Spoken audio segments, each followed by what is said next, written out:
Question number 17 यहां पे हम डिस्कस कर रहे हैं। क्वेश्चन कहता है आपसे, an object P is focused by a microscope M, a glass slab of thickness 2.1 centimeter is introduced between P and M.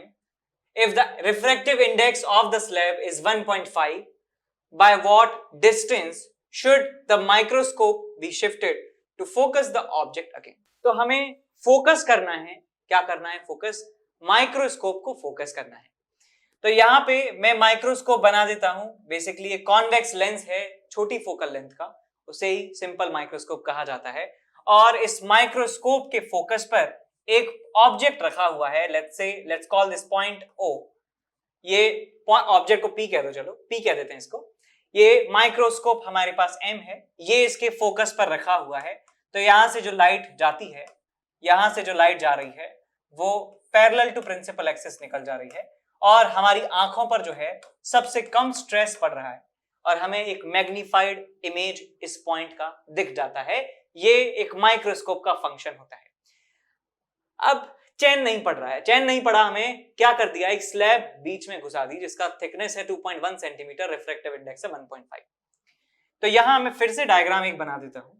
तो ये हमारे पास एक स्लैब है, this is microscope and here is a slab का refractive index हमारे पास है 1.5, mu is 1.5 और इसका थिकनेस जो है वो 2.1 सेंटीमीटर के बराबर है। 2.1 सेंटीमीटर और ऑब्जेक्ट यहां पे रख दिया जाता है। तो अब आपको समझ में आना चाहिए कि यदि मैं स्लैब को बीच में रख देता हूं तो क्या इफेक्ट पड़ने वाला है। यदि याद नहीं है तो मैं आपको एक बार फिर से समझा देता हूं। तो यदि यहां से लाइट निकलती है तो लाइट नॉर्मल की तरफ बेंड हो जाती है और यहां से निकलने के बाद पैरेलल टू इटसेल्फ निकल जाती है, लाइक दिस, ऐसे निकल जाती है। तो लेंस के ऊपर जो लाइट गिर रही है, लेंस को ऐसा लग रहा है कि ये लाइट यहां फोकस से नहीं, इस फोकस से पहले किसी पॉइंट से आ रही है। तो पॉइंट P से लाइट आ रही है एक्चुअल में, लेकिन इस स्लैब की वजह से लेंस पर लाइट ऐसे पहुंच रही है कि जैसे इस पॉइंट P' से निकली हो। और हम ये बात जानते हैं, यदि फोकस से और ऑप्टिकल सेंटर के बीच में यदि ऑब्जेक्ट रखा हो इस कॉन्वेक्स लेंस के, तो इमेज वर्चुअल इनलार्ज्ड बनती है। तो ये लाइट यहां से टकराने के बाद हो जाने वाली है कुछ इस तरीके से, ऐसे नहीं जा पाएगी, लाइक दिस। और हमें इमेज जो है मिलता है, पीछे की तरफ हमें इमेज मिलने लगता है। तो मुझे ये बताना है, मुझे इमेज नहीं बनाना, मैं चाहता हूं फिर से पुरानी वाली बात हो जाए, पुराना जो है काम हो जाना चाहिए। तो मुझे कितना शिफ्ट इस लेंस को करना होगा, कितना माइक्रोस्कोप को शिफ्ट करना होगा। तो मैं यहां पे लिख सकता हूं कि जितना ये इमेज, ये जितना जो ऑब्जेक्ट है इसके लिए आगे आ चुका है, ये जो शिफ्ट है, उतना ही यदि मैं इसको शिफ्ट कर देता हूं आगे तो मेरा काम चल जाएगा। फिर से मुझे ऐसा लगेगा कि यहां से फोकस F के बराबर डिस्टेंस से लाइट आ रही है और फिर से parallel to principal axis light निकल जाएगी। तो जितना शिफ्टिंग यहां हमें मिला है which is due to the slab, उतना ही शिफ्ट हमें इस माइक्रोस्कोप को पीछे की तरफ करना होगा, जिससे वापस हम ये नॉर्मल एडजस्टमेंट कर पाए। तो शिफ्ट का फॉर्मूला क्या होता है स्लैब की वजह से, T into 1 minus 1 by mu. तो यहां से T है 2.1 और 1 माइनस 1 बाय 3/2, सो 1/3 0.7 सेंटीमीटर आपको यहां से मिल जाता है शिफ्ट। तो हमें 0.7 सेंटीमीटर इस लेंस को शिफ्ट करना होगा, जिससे वापस से जो इमेज है इनफाइनाइट पर बन सके। समझ गए? Hello my dear students, I am Neeraj Kumar Chaudhary और फिजिक्स टीचर। बच्चों एक बहुत इंपॉर्टेंट इंफॉर्मेशन देनी है। अनअकैडमी पे T20 टेस्ट सीरीज स्टार्ट हो रही है 7th of अक्टूबर से, जो कि 7th of अक्टूबर से लेके 29th of अक्टूबर तक चलेगी। डेली टेस्ट होगा 6:30 से लेके 7 PM तक, ठीक है ना। और ये टेस्ट जो लोग अपना IIT JEE का एग्जाम 2022 में देना चाहते हैं, यानी कि ड्रॉपर्स और 12th के बच्चे 2023 में देंगे, 11th के बच्चे, और जो 2024 में देंगे यानी कि 10th के स्टूडेंट, उनके लिए प्लान की गई है, ठीक है बच्चों। डेली टेस्ट होगा, डेली रिजल्ट आएगा उसी टाइम और डेली अवार्ड्स हैं इसमें। अगर रैंक 1 आती है आपकी तो आपको 5,000 रुपए का अमेजॉन का वाउचर, 2 to 6 को 3,000, 7 to 20 को 2,000, ठीक है ना। और बच्चों आप अगर विनर हो तो आपको 20% का स्कॉलरशिप भी मिलेगा अगर आपकी रैंक 1 से लेके 50 तक आती है, अगर आप कोई भी सब्सक्रिप्शन लेते हो तो। ठीक है ना। तो बच्चों बहुत ही अच्छा मौका है, जल्दी से जल्दी इसमें एनरोल कर लीजिए। और एनकेसी सर लाइव कोड डालना ना भूलें।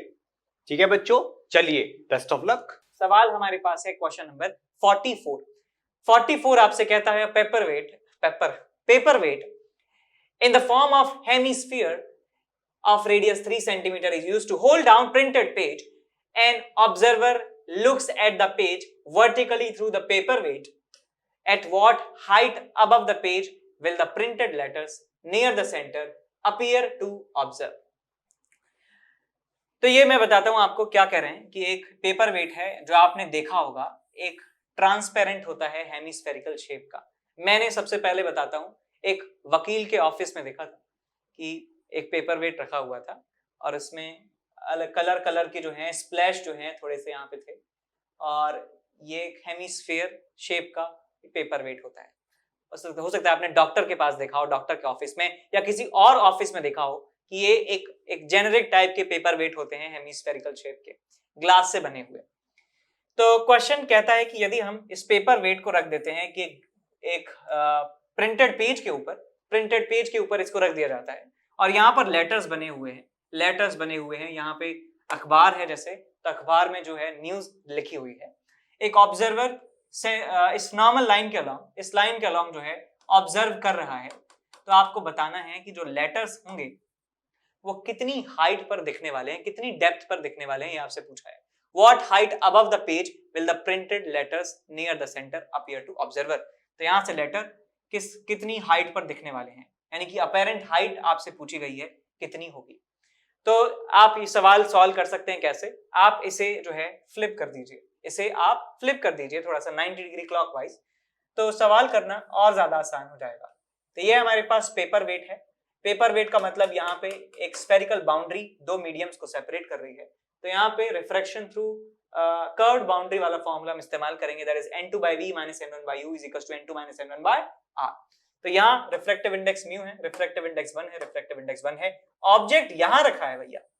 तो पहले मैं इस बाउंड्री के द्वारा मैं देखने वाला हूं कि कितना शिफ्ट आया है। यदि आपको उन फॉर्मूले को लगाने में थोड़ा सा दिक्कत होता है कि apparent depth divided by mu, तो आप ये वाला फॉर्मूला भी इस्तेमाल कर सकते हैं।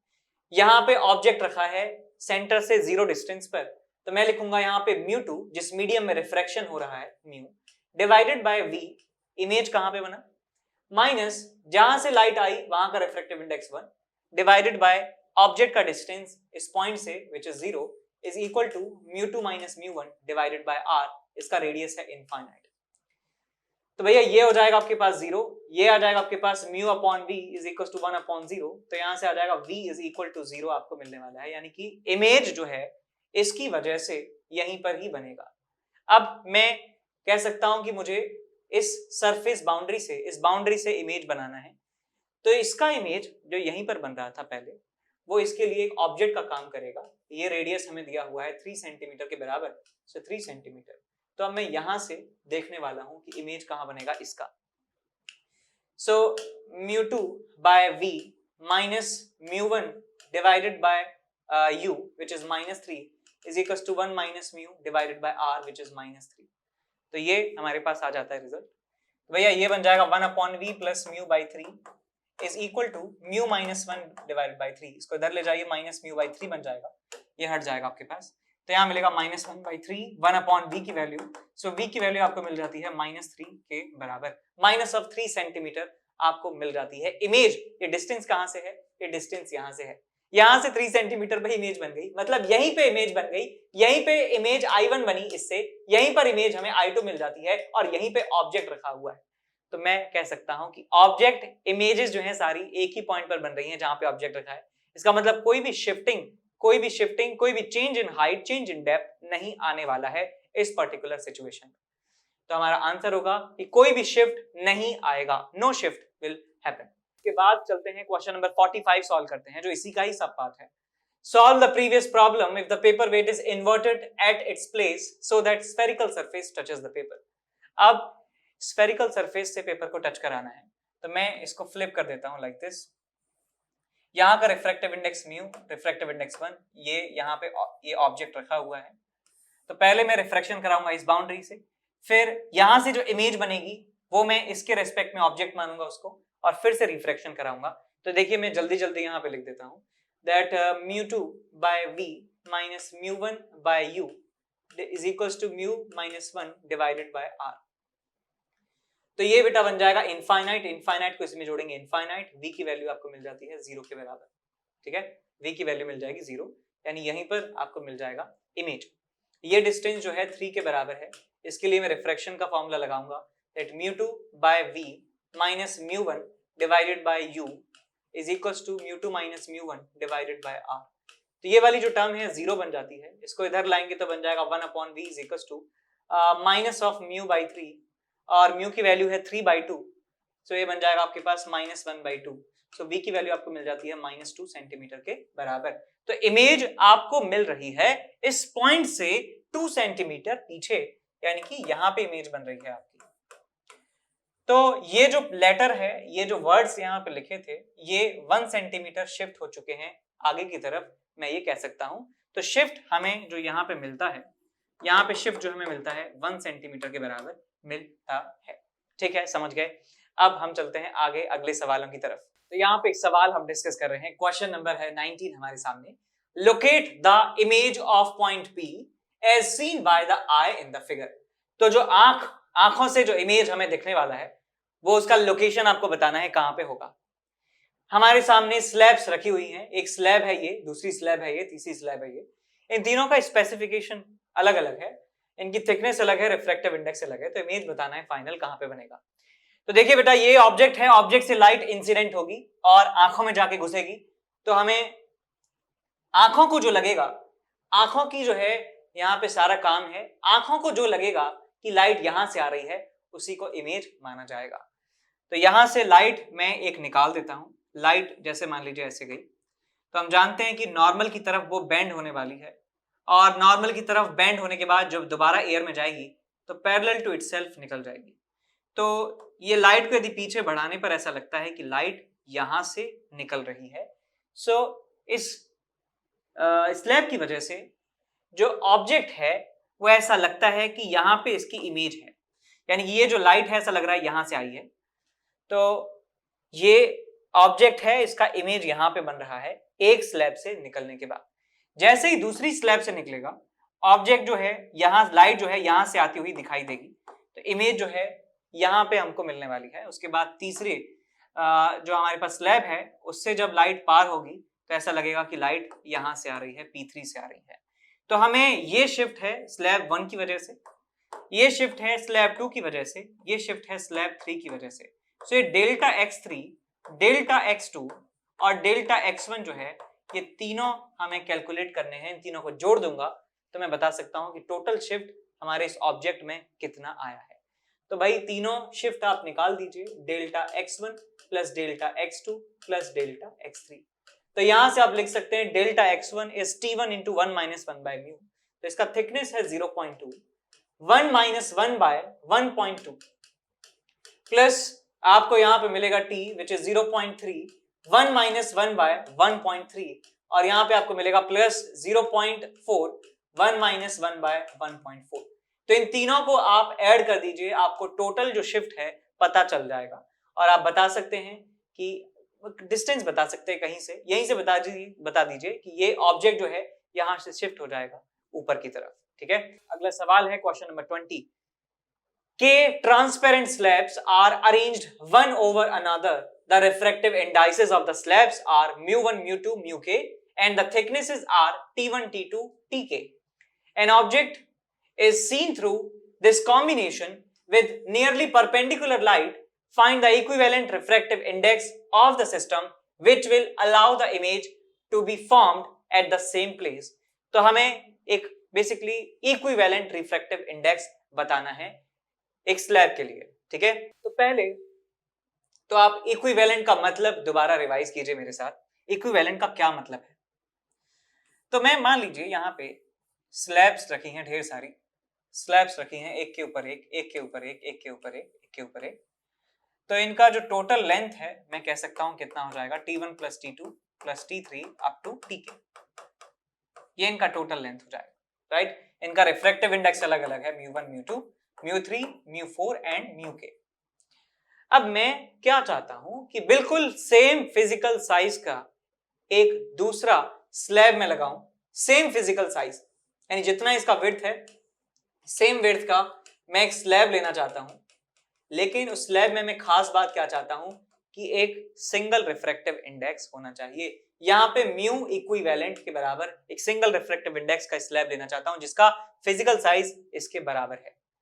तो मुझे क्या करना होगा, इन दोनों में क्या सिमिलर चीज होनी चाहिए कि शिफ्ट बिल्कुल बराबर होना चाहिए। जितना शिफ्ट इससे मिले उतना ही शिफ्ट इससे मिलना चाहिए। तो इनका जो टोटल शिफ्ट है इंडिविजुअल निकाल के मैं इसके शिफ्ट के बराबर कर सकता हूं।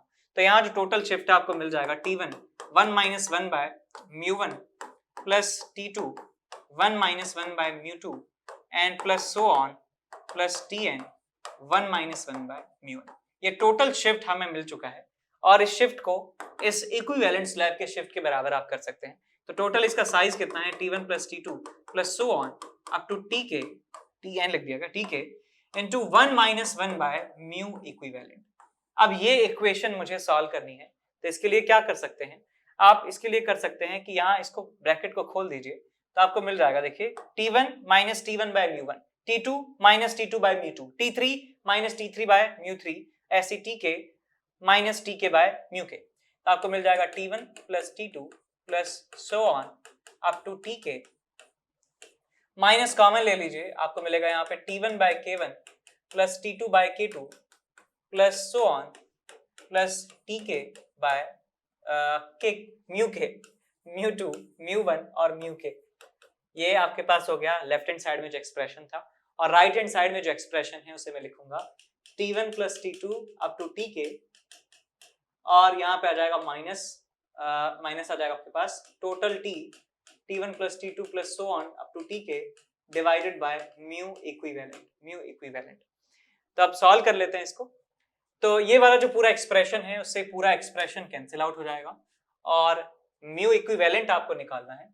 तो आप एक काम कर सकते हैं कि माइनस से माइनस भी हटा दीजिए, और ये वाली जो टर्म है इसको नीचे ले जाइए, इसको यहाँ ले जाइए, तो आपको मिल जाएगा mu equivalent is equal to T1 plus T2 plus so on up to Tk divided by this T1 by mu1 plus T2 by mu2 plus so on up to Tk divided by mu k। अब answer जो SCV में दिया है वो sigma की form में दिया है, आप कर सकते हैं, no big deal. Summation starting from let's call this k is equal to 1 से लेके k is equal to k तक, और या i इज इक्वल टू 1 लिख दीजिए, कोई भी वेरिएबल आप ले सकते हैं, i ले लीजिए, कोई भी एक वेरिएबल चूज कर सकते हैं। तो यहाँ आपको मिल जाएगा from i is equal to 1 से लेके i is equal to k, ये मिल जाएगा आपको summation of ti, summation of ti। इसका मतलब क्या होता है कि i की वैल्यू 1 से स्टार्ट करनी है, और यहाँ पे 1 रखना है, 2 रखना है, 3 रखना है, 4 रखना है, कब तक रखना है, k तक रखना है, और सिग्मा है तो इसका मतलब समेशन करना है, और वो बड़ा पाई होता तो मल्टीप्लाई करते हैं ना, सब याद आ रहा है मुझे, मैथ्स में हमने भी पढ़ा था। और नीचे डिवाइड में आ जाएगा समीशन ऑफ आई जे लिख दीजिए, यहाँ पे आई लिख दो, जो भी आपकी मर्जी है, j इज इक्वल टू 1 से लेके j is equal to k, और यहाँ पे आ जाएगा आपके पास ti अपॉन म्यू आई। तो ये आपको आंसर में मिल जाने वाला है, समझ गए होंगे आप अच्छे तरीके से। अगला सवाल हमारे पास है, A small piece of wood is floating on the surface of 2.5 meter deep lake. Where does the shadow form on the bottom when the sun is just setting? Sun just set हो रहा है, हमसे पूछा गया है कि where does the shadow form on the bottom? Bottom पर यानी कि जो हमारा स्विमिंग पूल का बेड है वहां पर शैडो कहां पर बनने वाली है, और कहा गया है कि सनसेट का समय है, सनसेट का समय है। तो पहले मैं आपको थोड़ा सा एक कॉमन सेंस या कॉमन साइंस जो है कहना चाहिए वो समझा देता हूं कि ये जैसे मैं यहां पे खड़ा हूं, तो मेरे लिए जो हॉरिजॉन्टल होने वाला है वो ये डायरेक्शन होने वाली है, this is horizontal plane for me and this is vertical plane for me. अब विश्व के, वर्ल्ड के अलग अलग पॉइंट पर जो पर्सन खड़े हुए हैं उनके लिए, उन सबके लिए हॉरिजॉन्टल और वर्टिकल का डेफिनेशन अलग होता है। जैसे देखिए आप यहाँ पे, ये मान लीजिए ग्लोब है, यहाँ पे एक पर्सन है, यहाँ पे एक पर्सन है, यहाँ पे एक पर्सन है, यहाँ पे एक पर्सन है। इस पर्सन के लिए ये हॉरिजॉन्टल हुआ, ये वर्टिकल हुआ। इस पर्सन के लिए ये हॉरिजॉन्टल हुआ, ये वर्टिकल हुआ। इस पर्सन के लिए हॉरिजॉन्टल, ये वर्टिकल। इस पर्सन के लिए हॉरिजॉन्टल, ये वर्टिकल। होराइजन भी कहते हैं इसे, होराइजन शॉर्ट फॉर्म है हॉरिजॉन्टल का, और वर्टिकल कहा जाता है। ठीक है, तो ये हमारा जो क्यूब यहाँ पे लहरा रहा है, पीस ऑफ वुड जो यहाँ पे लहरा रहा है, इसके लिए ये होराइजन होने वाला है। This is horizon. सन मान लीजिए यहाँ पे राइज हो रहा है, तो यहाँ पे सेट होने वाला है। यहाँ पे राइज मानोगे तो यहाँ पे सेट होने वाला है, समझ गए। और यहाँ पे ओवरहेड होने वाला है। सुबह के वक्त यहाँ पे है, दोपहर के वक्त यहाँ है सन, और शाम के वक्त यहाँ पे पहुंच चुका होता है। तो यहाँ पे बात कर रहे हैं कब, सनराइज की, सनसेट की। सन इज जस्ट सेटिंग, तो यानी कि लगभग जो सन है वो बहुत दूर और कहीं यहाँ पर होने वाला है इस साइड। तो लाइट की जो रेज इस पर गिरने वाली हैं वो ऑलमोस्ट, मैं कह सकता हूं ऑलमोस्ट ऐसे परपेंडिकुलर टू नॉर्मल गिरने वाली होंगी, बिकॉज जस्ट सेट होने वाला है, तो बिल्कुल अंत में जाके पहुंच चुका होगा और नॉर्मल से 90 डिग्री एंगल अप्रोक्सीमेटली बना रहा होगा। ये इस बात का मतलब है जस्ट सेटिंग का। ये चीजें आपको पहचाननी है। जस्ट राइज की बात कर रहे होते तब भी ऐसा होता, जस्ट सेटिंग की बात कर रहे हैं तब भी ये है, ओवरहेड की बात कर रहे होते तो 0 डिग्री एंगल नॉर्मल से ये बना रहा होता। अच्छा, लाइट यदि 90 डिग्री से आकर पड़ रही है तो मैं मान सकता हूं कि ये लाइट जो है अंदर आएगी, लाइट अंदर आएगी और ये नॉर्मल की तरफ बेंड होने वाली है। मैं मान लेता हूं यहाँ पे जो लाइट है वो चली जाती है, यहाँ पे जो लाइट है चली जाती है। और इससे पहले, अच्छा एक चीज और देखिए, इससे जस्ट पहले और इससे जस्ट बाद में लाइट जो है यहाँ पे गिर रही होगी, लेकिन ये पर्टिकुलर पॉइंट पे जब लाइट गिरेगी तो लाइट यहाँ पे नहीं पहुंचने वाली है। इसका मतलब मैं कह सकता हूँ एक छोटा सा शेडो जो है यहाँ पे बनने वाला है, एक छोटा सा शेडो यहाँ पे बनेगा। बिल्कुल सेम सिचुएशन है पिछले सवाल जैसी। तो यहाँ पे ब्राइट है, यहाँ पे ब्राइट है, बीच में एक डार्क स्पॉट मिलेगा आपको। जब लाइट यहाँ पर पड़ेगी तो लाइट रिफ्रैक्ट नहीं होने वाली है, इससे जस्ट पहले लाइट पड़ेगी तो ब्राइट स्पॉट बनेगा, यहाँ से लाइट जस्ट बाद में पड़ेगी तो ब्राइट स्पॉट बनेगा। बिल्कुल बीच में ब्राइट स्पॉट्स के डार्क स्पॉट बनने वाला है, बिकॉज लाइट रिफ्रैक्ट हुई नहीं है। इस लकड़ी के फट्टे से टकरा के लाइट रिफ्लेक्ट हो गई है या एब्जॉर्ब हो चुकी है। तो भाई मुझे ये निकालना है कितना होगा। तो मैं मान लेता हूं ये एंगल थीटा के बराबर है, ये एंगल पहले 90 है, तो मैं फॉर्मूला लगाऊंगा सबसे पहले 1 × sin 90 is equal to mu into sine r या साइन थीटा कह सकता हूं। तो साइन थीटा आपको मिल जाता है 3/4 के बराबर, 3/4 के बराबर। ये वाली जो हाइट है आपको दे रखी है कितना, 2.5 मीटर के बराबर, और ये वाली डिस्टेंस में मान लेता हूं x के बराबर है। तो साइन थीटा मुझे मिल गया, तो टेन थीटा मैं बता सकता हूं कितना होगा। साइन थीटा यदि आपको 3/4 दिया है तो आप ये बता सकते हैं 16/9 √7 मिल जाएगा। तो टेन थीटा आपको मिल जाता है 3/√7, और यहां से टेन थीटा में लिख सकता हूं this upon this, so it's x/2.5। तो यहां से x की वैल्यू आपको मिल जाती है 7.5 डिवाइडेड बाय √7। ये आपको मिलने वाली है डिस्टेंस मीटर में, और वो डिस्टेंस कहां से मिलेगी, यहां से।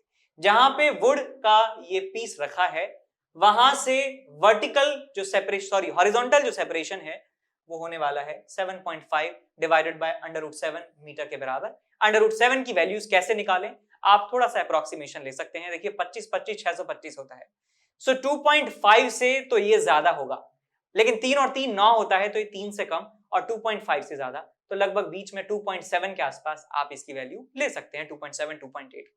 तो उससे आपका अप्रोक्सीमेट आंसर आपको मिल जाएगा। ठीक बात।